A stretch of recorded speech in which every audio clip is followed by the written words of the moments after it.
नमस्कार दोस्तों, it's story time with Sonali में आपका स्वागत है। तो आइए सुनते हैं आज की कहानी। एक बार एक बहुत ही अमीर पर्सन को पूछा गया कि आपको कैसा लग रहा है। आप एक काम कीजिए, आप अपनी ज़िंदगी की सबसे अच्छी बात बताइए और आपकी ज़िंदगी की सबसे बुरी बात बताइए। तो जब उससे अच्छी बात पूछी गई ना, तो उसने कहा, जब मैंने अपने बच्चे को हाथ में लिया था ना, तो वो फीलिंग मैं एक्सप्लेन नहीं कर सकता। और जब उससे सबसे बुरी बात पूछी गई तो उसने कहा कि जब मेरे पापा ऑफ हुए थे ना, उस समय ऐसा लगा था कि मेरी दुनिया ही ख़त्म हो गई। तात्पर्य ये है ना दोस्तों कि मतलब हमारे पास ज़िंदगी में चाहे कितनी भी संपत्ति आ जाए, चाहे हम दुनिया के सबसे अमीर हो जाए, लेकिन फिर भी ज़रूरी नहीं कि हम खुश हो।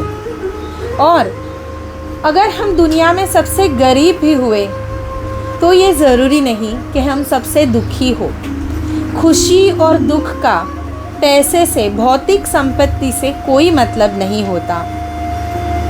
आप ही सोचिए, उस इंसान ने कहा जब उसने अपने बच्चे को हाथ में लिया ना, तब उसे सबसे ज़्यादा खुशी हुई, और जब उसके पापा ऑफ हुए तब उसे सबसे ज़्यादा दुख हुआ। इसका मतलब ये है ना दोस्तों कि इंसान को प्यार की, रिलेशनशिप की, रिलेटिव्स की ज़रूरत होती है, केयर की ज़रूरत होती है, रिस्पेक्ट की ज़रूरत होती है। और जो इंसान उसे सबसे ज़्यादा प्यारा हो वो उसे खुशी देता है, या फिर उसकी खुद की जो उसकी खुद की खुशी जो होती है ना, वो पैसे, गाड़ी, बंगला, ये सारी चीज़ों में नहीं होती। उसकी खुशी होती है प्यार में, अपनेपन में, और एक जो ऐसी चीज़ जो शायद बहुत अनमोल है, ऐसी चीज़ों में। और ये ज़रूरी नहीं है कि अगर हम सबसे अमीर हो, हमारे पास सब कुछ हो, फिर भी हम खुश रह सकें, क्योंकि ये एक कहावत है कि happiness is a choice. Happiness is not what you find, it's what you create.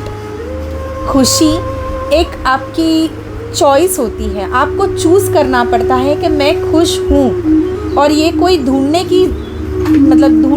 नहीं पड़ता, हमें उसे क्रिएट करना पड़ता है, हमें खुश रहना पड़ता है। सोचिएगा इसके बारे में। Thank you.